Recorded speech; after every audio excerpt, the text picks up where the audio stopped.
Jake Miller had spent another 12-hour shift in the guts of broken machinery. His small repair shop sat in the lowest level of orbital station Kepler 9, where the air recyclers wheezed and the lights flickered every few minutes. Most mechanics up in the fancy districts wouldn't touch the kind of work Jake did. They had fancy degrees and corporate contracts. Jake had a toolbox, a welding torch, and a reputation for making junk fly again. He was closing up for the night when he noticed her. A small figure pressed against his workshop window, staring at the holographic display he'd left running. Pod racing highlights from the local circuit. The ships blazed across the screen in streaks of light and thunder. Jake stepped outside. The girl didn't move. She sat in a hoverchair, her lower body motionless. He recognized her species immediately. Teotraxi. Insectoid people from the outer colonies. Her compound eyes reflected the racing footage like tiny mirrors. "You come here a lot," Jake said, not unkindly. The girl's antennae twitched. She looked embarrassed at being noticed. "I'm sorry. I can leave." "Didn't say that. I'm Jake." "Shiala." Her voice was quiet, careful. Like someone used to being told to be quiet. Jake gestured at the display. "You like racing?" Her whole body seemed to light up. "I've memorized every turn of the canyon circuit. The way the leaders take the Serpent's Bend, they break too early.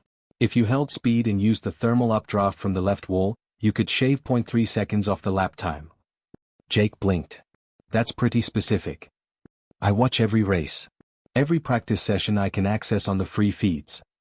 She paused. "It's stupid, I know." "Why's it stupid?" Shiala gestured at her motionless legs. "I can't race. I can't even walk. My neural pathways were damaged when I was small. Teotraxi medical technology can regrow limbs, but it can't fix severed nerves. So I just watch." Something in her voice hit Jake harder than he expected. He'd heard that tone before. Back on Earth, in veterans' hospitals. People who'd been told they were broken. Done. Finished. "You know what I think is stupid?" Jake said.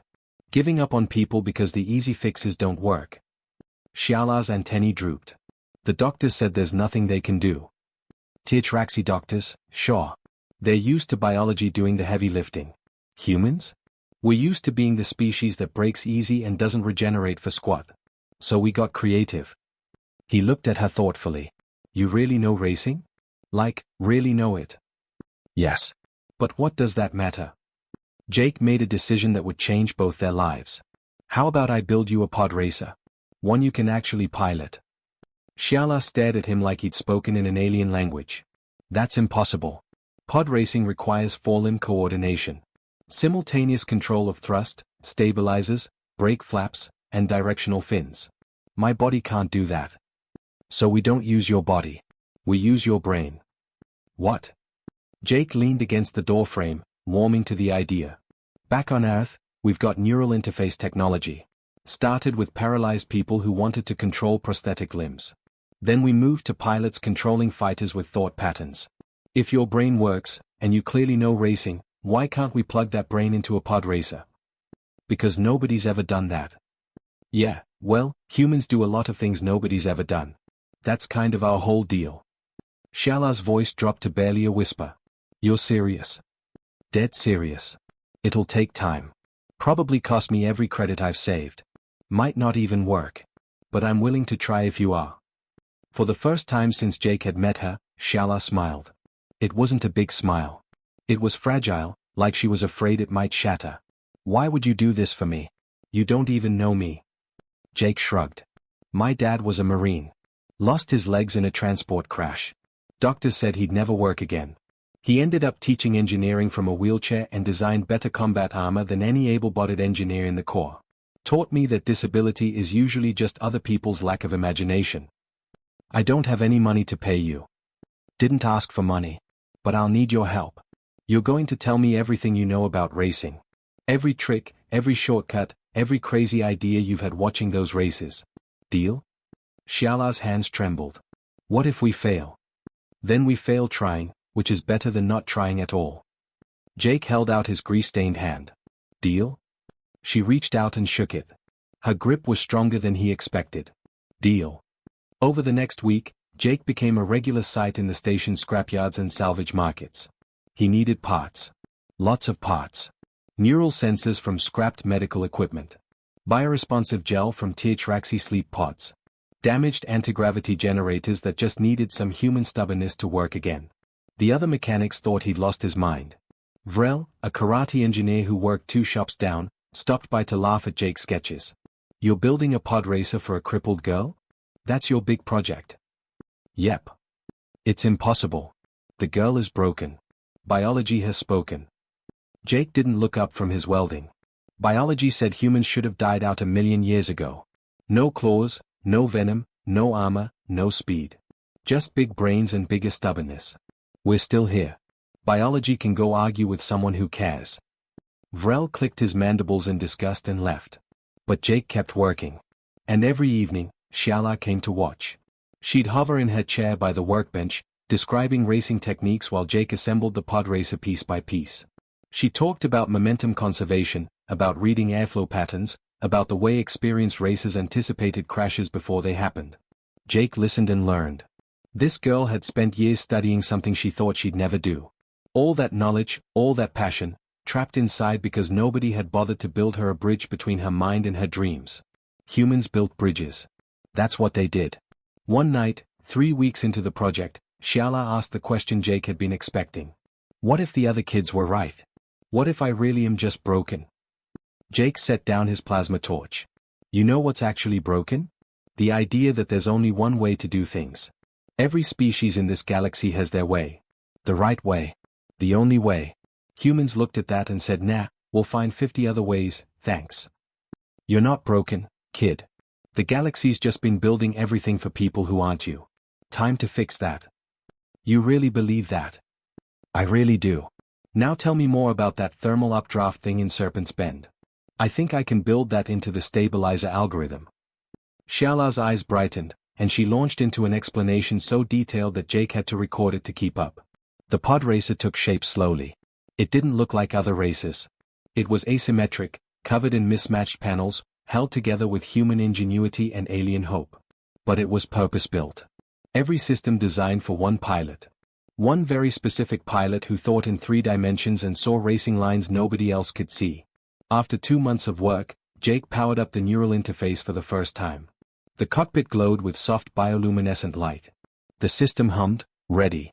Want to sit in it? Jake asked. Shala looked terrified and excited in equal measure. Yes. Absolutely yes. Jake helped her into the cockpit. It cradled her body perfectly, supporting her paralyzed limbs while leaving her upper body free. He placed the neural sensor array on her temples. The gel contacts felt cool against her chitin. Just think about the Podracer moving forward, Jake instructed. Don't force it. Just imagine it. Shala closed her eyes. For a moment, nothing happened. Then the engines purred to life. The Podracer lifted off the ground, wobbling slightly. Shala's face showed intense concentration. That's it, Jake encouraged. You're doing it. The Podracer drifted forward. Slow. Unsteady. But moving. Shala opened her eyes and gasped. Tears started flowing down her face. I'm flying, she whispered. Jake, I'm actually flying. Yeah, kid. You are. It wasn't fast. It wasn't smooth. But it was real. The impossible had just become possible. And this was only the beginning. The first real test flight ended in disaster. Jake had rolled the Podracer out to the public practice track at dawn, hoping to avoid crowds. Shala strapped into the cockpit, neural sensors connecting to her temples with soft clicks. Her hands gripped the manual override controls, just in case. Remember, Jake said through the comm link. Start slow. The AI needs to learn how you think. Don't push it. Shala nodded. Her compound eyes focused on the track ahead.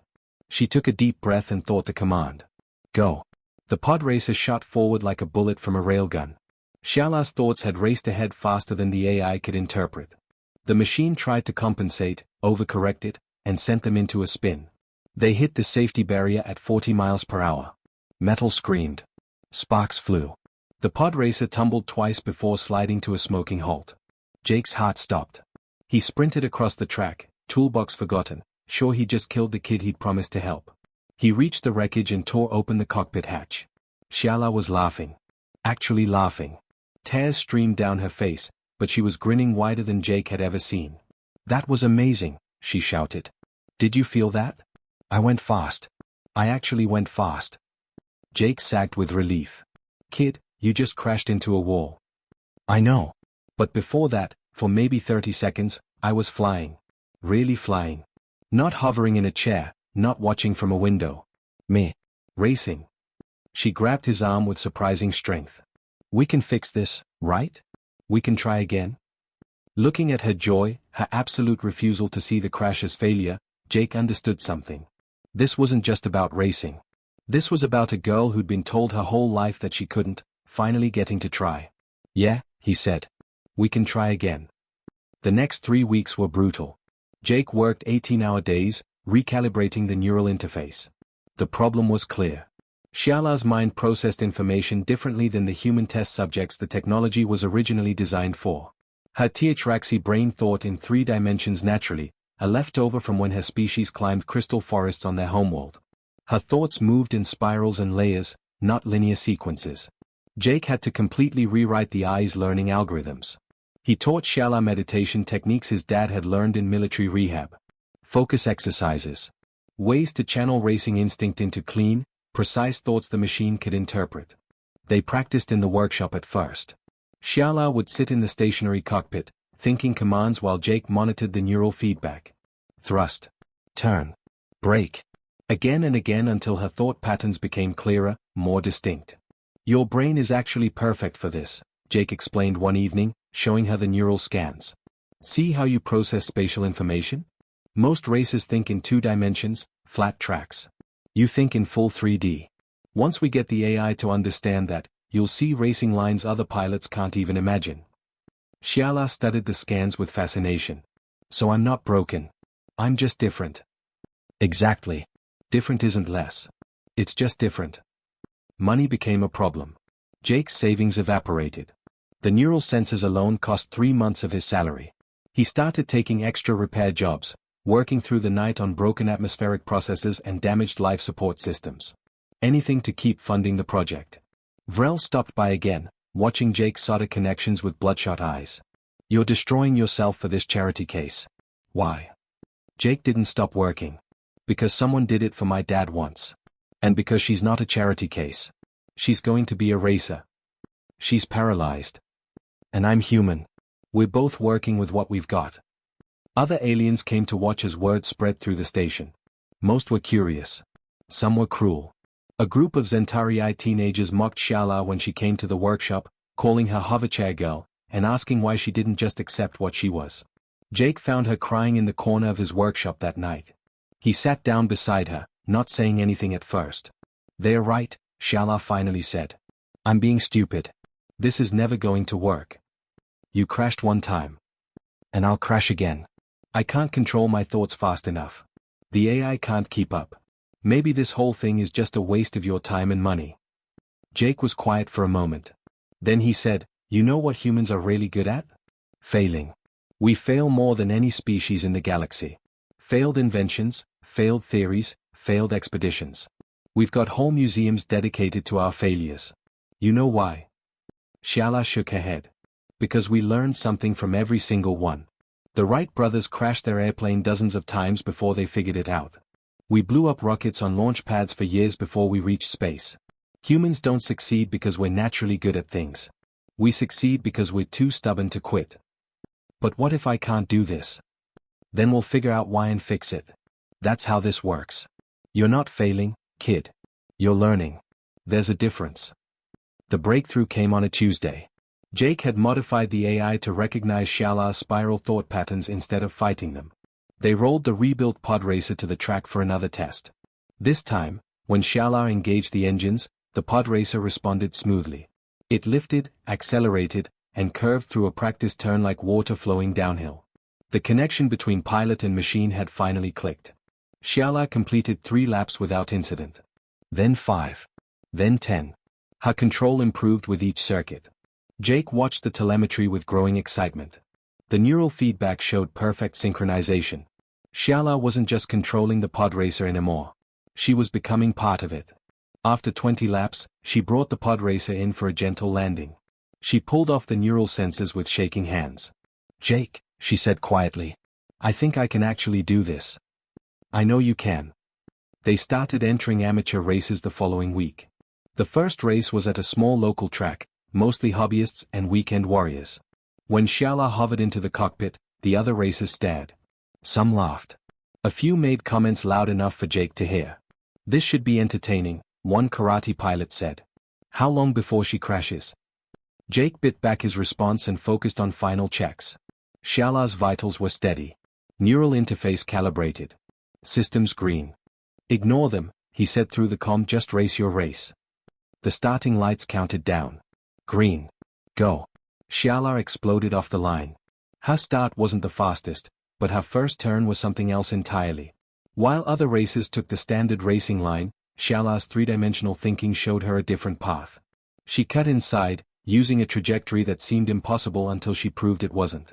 She passed 3 races in that first turn. The crowd gasped. By lap 5, she'd moved up to 4th place. Her style was unlike anything the local circuit had seen. She took angles that looked wrong but worked. She found gaps that shouldn't exist. Her Raxi spatial awareness, combined with the neural interface's instant response, created something new. She finished second. Half a second behind the winner. The crowd went silent for a moment. Then they erupted. Not because a paralyzed girl had raced, but because she'd raced well. Jake met her at the finish line. Xiala was trembling, exhausted, and grinning so hard it looked painful. "I did it," she whispered. "I really did it." "No," Jake said. "We did it. Together." Word spread fast through the racing community. The paralyzed Raxi girl with the weird human-built Podracer. Some called it inspiring. Others called it a gimmick. But nobody could deny she was fast. Xiala won her next race.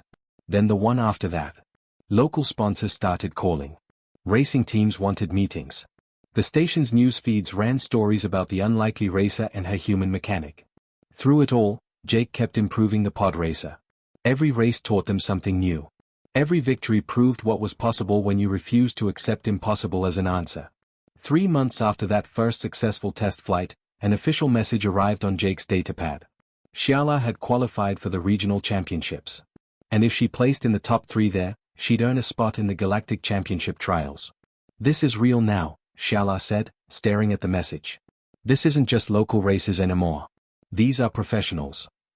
Jake looked at the Podracer, battered from dozens of races but stronger for it. Then he looked at Xiala, no longer the scared girl from outside his workshop window. "Then I guess we'd better get ready to race professionals," he said. Neither of them knew that their success had already caught the attention of someone very powerful. Someone who saw in their partnership something much bigger than racing. The galaxy was watching now. And humanity was about to show them what building the impossible really meant. The regional championships were held on Station Vega 7, a massive commercial hub that made orbital station Kepler 9 look like a backwater outpost. Jake and Xiala arrived 3 days early to practice on the official track. The moment their transport docked, Jake knew they were in over their heads. The other racing teams had corporate sponsorships, matching uniforms, and support crews numbering in the dozens. Their pod races gleamed under the station lights, fresh from factory floors with price tags that could feed a small colony for a year. Jake pushed Xiala's hoverchair through the paddock area while their pod racer followed on a cargo dolly, looking like a junkyard refugee among thoroughbreds. "Everyone's staring," Xiala whispered. "Let them stare. They'll be watching our dust soon enough." But Jake's confidence was mostly for show. These weren't weekend hobbyists anymore. These were professional racers who'd been training since childhood. Veterans with decades of experience. Pilots backed by teams of engineers who optimized every microscopic detail. The practice sessions confirmed Jake's fears. Xiala was fast, but the competition was faster. Their homemade pod racer couldn't match the raw power of military-grade engines. On the straightaways, other racers blew past them like they were standing still. After the second practice run, Jake found Xiala sitting alone in their tiny garage bay, staring at her hands. "I'm not fast enough," she said flatly. "Look at the times. I'm barely qualifying for the race. These people are in a different league." Jake checked the leaderboard. She was right. Xiala had qualified in 14th place out of 16 races. The top pilots were 3 seconds faster per lap. In racing terms, that might as well be an eternity. "We're not built for straight-line speed," Jake admitted. "Our power systems can't compete with corporate budgets. But that's not the only way to win races." "Then what do we do?" Jake pulled up the track map. "We get creative. These professional racers, they're trained to take optimal racing lines. Textbook perfect. But textbook perfect assumes a standard pilot with standard limitations. You're not standard. Xiala's antennae perked up slightly. What do you mean? Your brain processes space differently. You see paths they don't. Every race we've won, you've won because you took approaches that looked wrong but worked. These pros are faster, but they're also predictable. They'll race the track the way they were taught. You're going to race it the way only you can.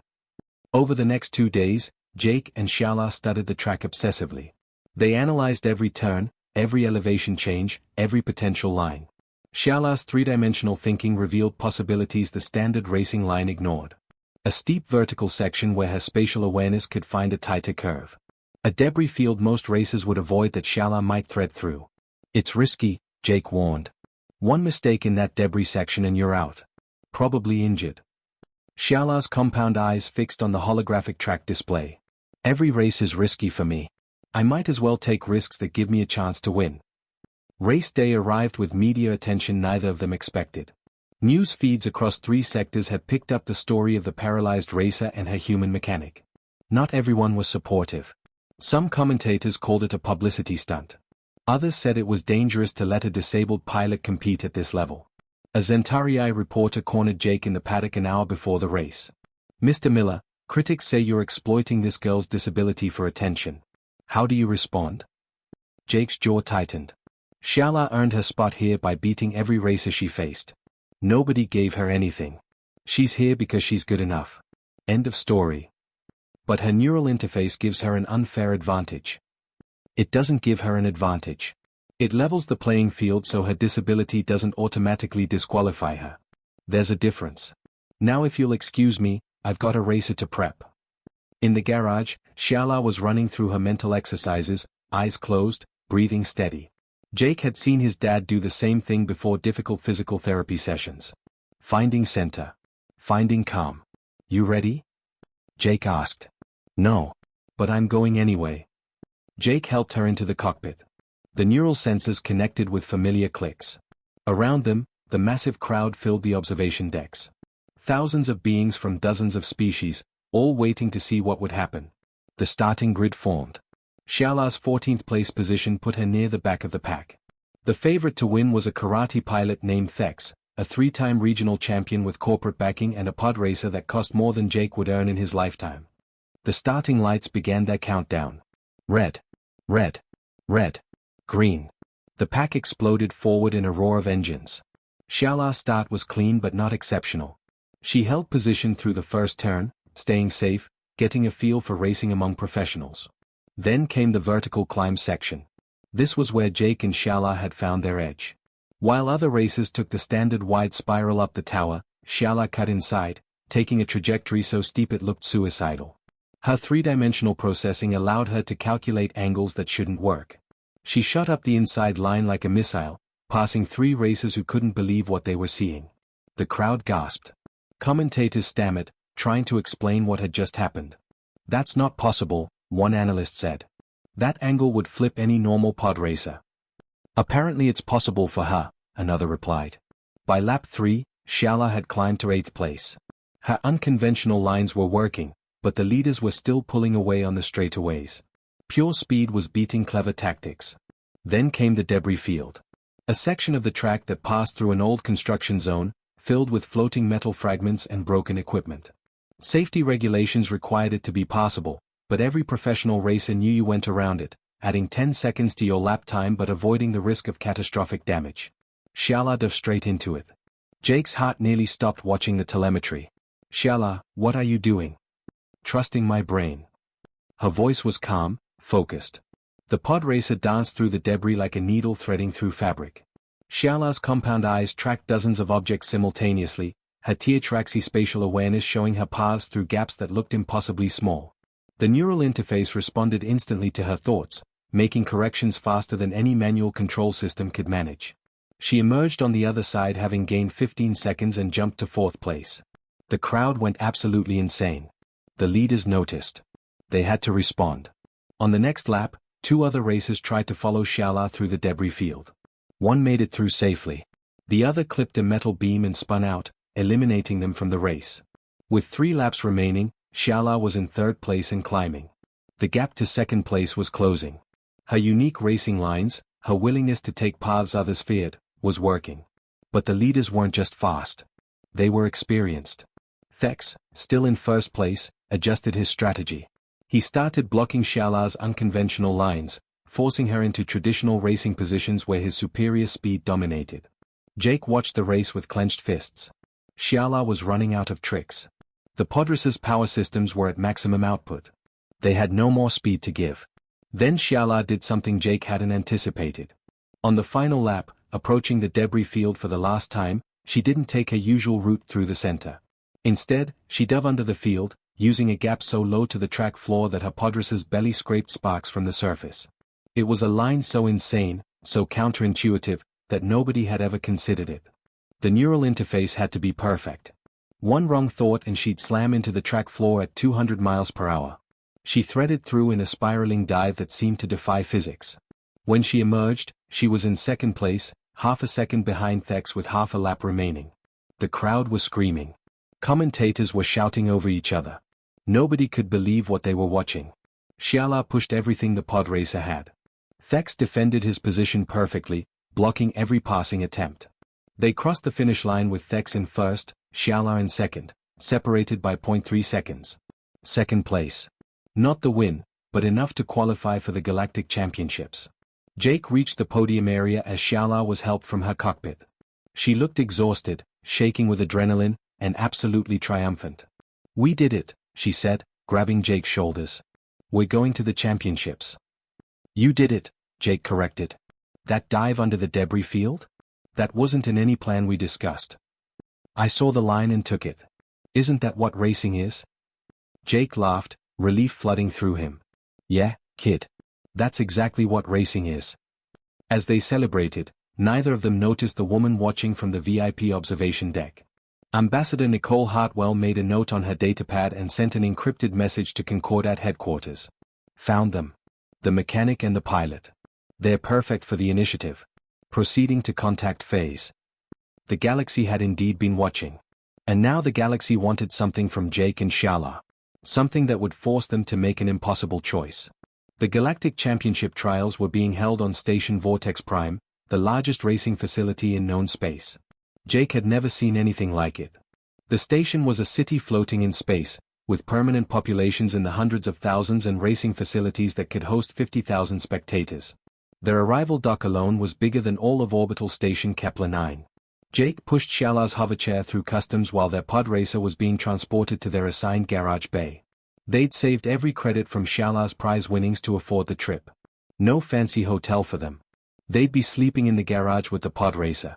"This place is unbelievable," Xiala whispered, staring at the massive digital displays showing races from across the galaxy.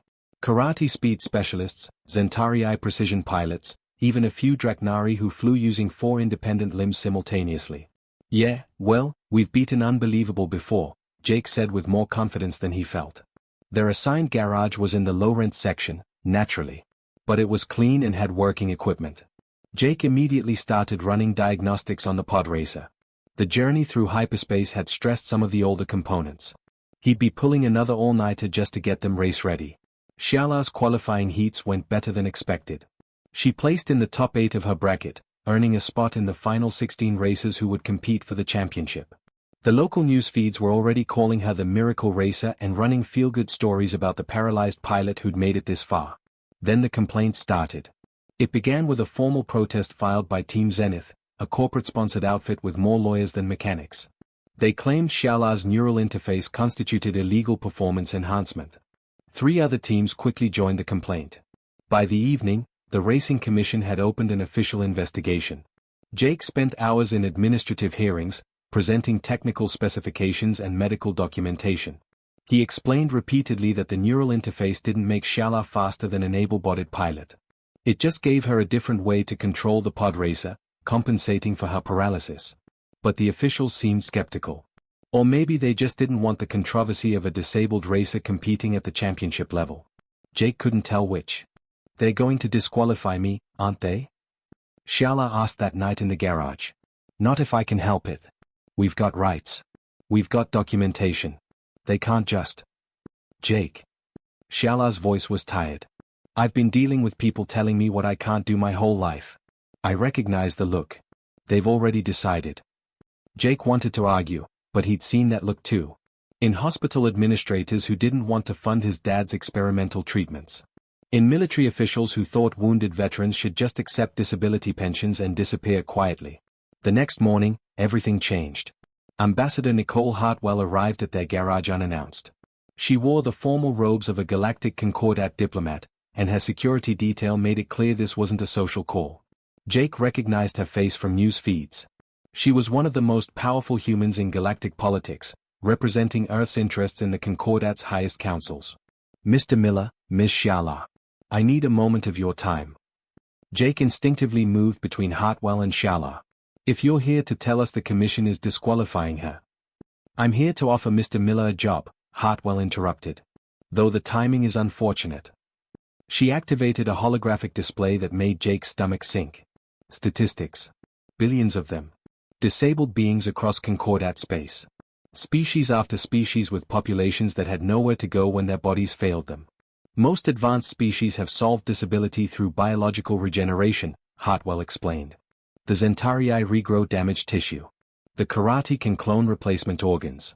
Even the Drachnari have genetic redundancy that prevents most permanent injuries. Okay? Jake said, not seeing where this was going. Humans don't have any of that. You're fragile. You break easily. You should be the weakest species in the Concordat. She paused. Instead, you're one of the most adaptable. Because when a human breaks, they don't accept it. They build something to work around it. Wheelchairs. Prosthetics. Neural interfaces. Assistive technology that other species never developed because they never needed to. Shalah leaned forward in her chair. What does this have to do with us? Hartwell gestured at the Podracer. That machine represents a design philosophy most species don't have. Your neural interface isn't just about racing. It's proof that adaptive technology can give disabled beings capabilities they never thought possible. Mr. Miller, the Concordat wants you to lead an initiative developing assistive technology for disabled populations across member species. Jake blinked. What? Unlimited funding. Full research staff. Access to technology from every member species. Your designs could help millions of beings who've been written off by their own societies. It was everything Jake had ever dreamed of. The chance to help not just one person, but countless beings across the galaxy. To prove that disability wasn't a dead end. That's incredible, Jake said slowly. What's the catch? Hartwell's expression hardened. The Concordat Council votes on accessibility funding in 4 days. Several member species are blocking it. They see disability accommodation as a waste of resources. I need you at that meeting to present your work. Show them what's possible when we refuse to abandon our disabled populations. Jake looked at the date. His blood ran cold. That's the day of the championship race. Yes. The word hung in the air like a death sentence. You're asking me to leave before Shalah races? Before the biggest race of her life? I'm asking you to help millions of beings like Shalah, Hartwell said. This vote happens once per decade.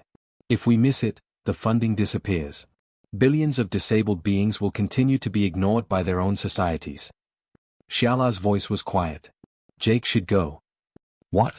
No. Absolutely not. She's right, Hartwell said. This is bigger than one race.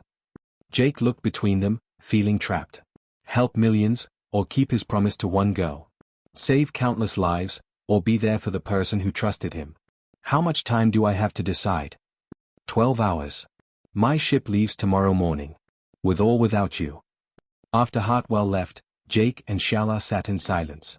The Podracer loomed between them, a monument to everything they'd built together. You should go, Shalah finally said. This is important. World-changing important.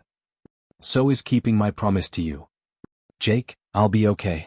You've built an amazing machine. I know how to fly it. And you'll be helping so many people who need you. You need me.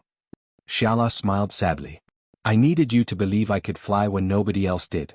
You already did that. The rest is just mechanics and moral support. But Jake knew it was more than that. Racing at this level wasn't just about the machine. It was about the constant adjustments, the technical decisions, the split-second calls that made the difference between winning and crashing. He spent the night walking the station corridors, staring at stars through observation ports, wrestling with the weight of millions against the promise to one. By morning, he'd made his decision. He found Ambassador Hartwell in the diplomatic lounge, preparing for departure. "I'm staying," Jake said. Hartwell's face showed both disappointment and confusion. "You're choosing one girl over millions." "I'm choosing to keep my word." "You want to show the galaxy what humanity offers? It's not just clever engineering. It's that we don't abandon people when something better comes along. If I leave Shala now, right before the most important moment of her life, what does that prove? That humans only help when it's convenient? When the stakes are big enough? When there's glory in it? The vote will happen with or without me. But if humanity's value is just our technology, then we're just another vendor. Our real value is showing that promises matter. That every single person is worth keeping your word to, not just the millions who make good statistics." Hartwell stared at him for a long moment. Then, unexpectedly, she smiled. "You just made my argument better than I ever could." "What?" "I'll tell the council they'll have to wait. That if they want human cooperation, they need to understand human values. And human values say that one promise kept is worth more than 1,000 broken for good reasons." She picked up her datapad. "I'm staying for the race. We'll present together afterward. They can damn well wait." Jake felt a weight lift from his chest. "Thank you." "Don't thank me yet. Now you have to make sure Shala doesn't crash and make us both look stupid." Back at the garage, Shala was running pre-race checks. She looked up when Jake entered. "You stayed." "Of course I stayed. What kind of mechanic abandons his pilot before a race?" Shala's eyes filled with tears. "You gave up helping millions of people." "I didn't give up anything. I just rescheduled. Besides, you're going to race today. You're going to show the galaxy what's possible. And then we're both going to spend the rest of our lives helping millions of people. Together. Deal?" Shala wiped her eyes. "Deal." The championship race was in 6 hours. Jake had a Podracer to prep and a promise to keep. The championship race was scheduled for noon, and the entire station seemed to be holding its breath. Jake had spent the morning making final adjustments to the Podracer while Shala ran through her mental exercises. The garage was packed with media crews now, all wanting to capture the story of the underdog racer and her human mechanic who turned down a diplomatic position to be here. Ambassador Hartwell watched from the corner, making Jake nervous. She'd rescheduled an entire Concordat vote to see this race. The pressure was immense. "Stop thinking about it," Shala said, catching Jake's anxious expression. "We've done this before. It's just another race. It's the championship. Against the 16 best racers in the galaxy. In front of 50,000 spectators. Okay, so it's a slightly bigger race than usual." Shala grinned, but Jake could see she was scared too. Her antennae kept twitching, a nervous habit she'd never quite broken. The qualifying rounds had determined starting positions. Shala would start in 11th place, right in the middle of the pack. The favorite was still Thex, the karate pilot who'd beaten her at regionals. He'd start in pole position with the fastest qualifying time. Jake helped Shala into the cockpit one more time. The neural sensors attached with familiar clicks. Around them, the other teams were doing final checks on pod racers that gleamed with corporate polish and cutting-edge technology. Their pod racer looked like what it was, a patchwork miracle held together with human stubbornness and hope. "Remember the plan," Jake said through the comm link. "Stay safe in the opening laps. Let the aggressive racers take each other out. Find your rhythm. Then show them what you can do." "Jake." Shala's voice was quiet. "Thank you. For everything. For believing in me when nobody else did. Kid, you made it easy. Now go fly." The racers moved to the starting grid. The crowd noise was deafening even through the station's walls. Jake retreated to the team area where he could monitor telemetry and watch the race on screens. Ambassador Hartwell stood beside him, along with what seemed like half the diplomatic corps. "She's quite remarkable," Hartwell observed. "Yeah. She is." The starting lights began their countdown. Jake's heart hammered in his chest. Red. Red. Red. Green. 16 pod racers launched simultaneously in a thunderous roar of engines. The opening lap was chaos. 2 racers collided in the first turn, taking each other out immediately. A third pilot pushed too hard and spun into a barrier. Within 30 seconds, the field was down to 13 racers. Shala had avoided the carnage, sitting comfortably in 9th place. She was racing smart, just like they'd planned. The championship course was brutal. It combined elements from tracks across the galaxy, vertical climbs, tight technical sections, high-speed straightaways, and the infamous Nebula Run, a section that passed through ionized gas clouds where visibility dropped to almost nothing. By lap 5, Xiala had moved up to 7th. Her unconventional racing lines were working again, finding paths through corners that other racers didn't see. But the leaders were pulling away. Thex was dominating, his Podracer's superior power giving him an edge on every straightaway. Then came the Nebula Run. This was where races were won or lost. The ionized clouds scrambled most senses, forcing pilots to rely on instinct and memory. Most races slowed down, taking safe lines through the murk. Xiala dove in at full speed. Jake's telemetry went haywire as the sensors struggled with interference. For 10 terrifying seconds, he had no idea where Xiala was or if she was even still flying.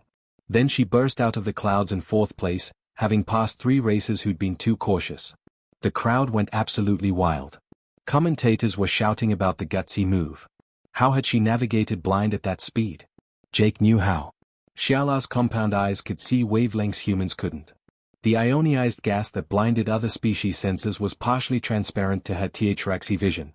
Her disability had hidden an advantage nobody had anticipated. With 10 laps remaining, Xiala was in 3rd place in hunting. 2nd place was a Draknari pilot named Kresh, flying smooth and defensive.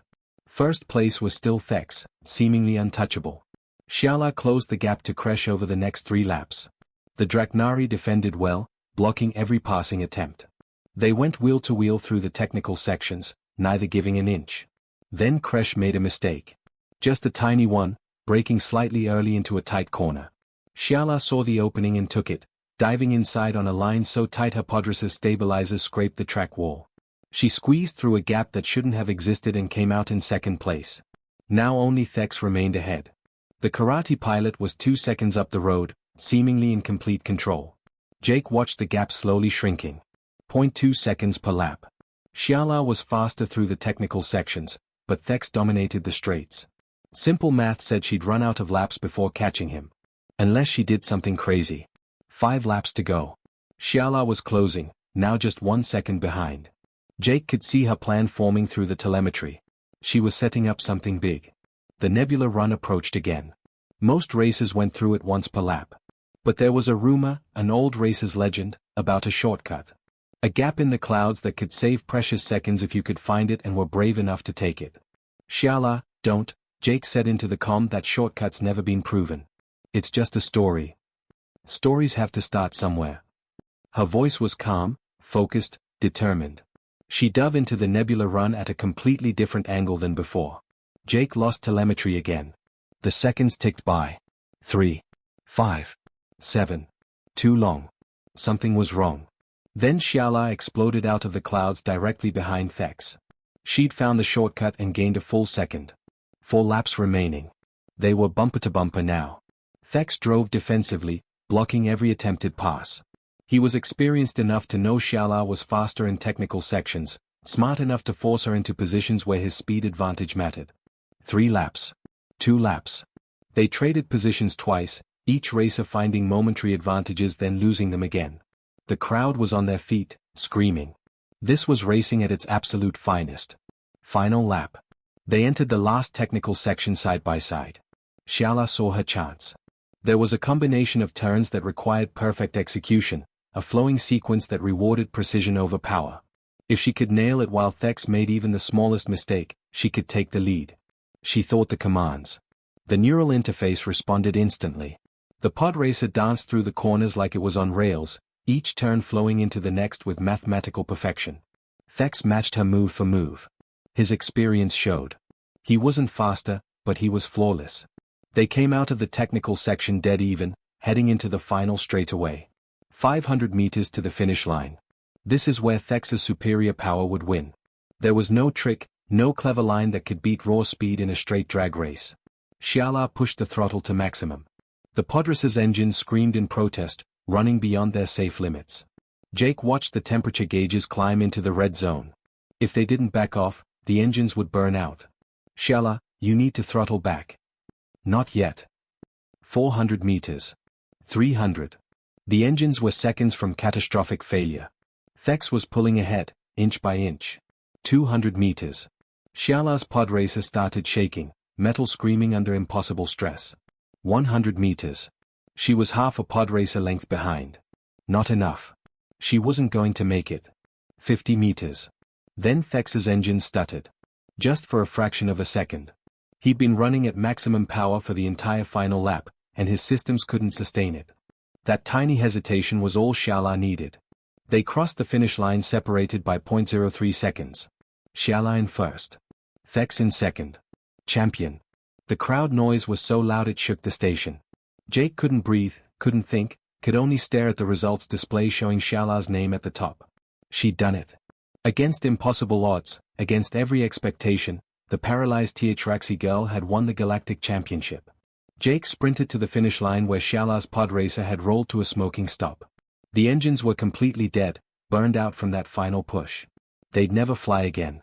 But they'd done their job. He helped Xiala out of the cockpit. She was shaking, crying, laughing all at once. Around them, media crews and officials and other racers converged, everyone wanting to witness history. "We did it," Xiala whispered, gripping Jake's shoulders. "We actually did it. You did it. That final lap was all you." The victory ceremony was a blur. Xiala stood on the top podium step while the Concordat anthem played. Jake watched from the crowd, feeling his dad's presence somehow. This was what the old man had taught him. Never give up on people. Never accept that something's impossible just because it's hard. After the ceremony, Ambassador Hartwell found them in the garage. Xiala was still wearing her winner's medal, unwilling to take it off.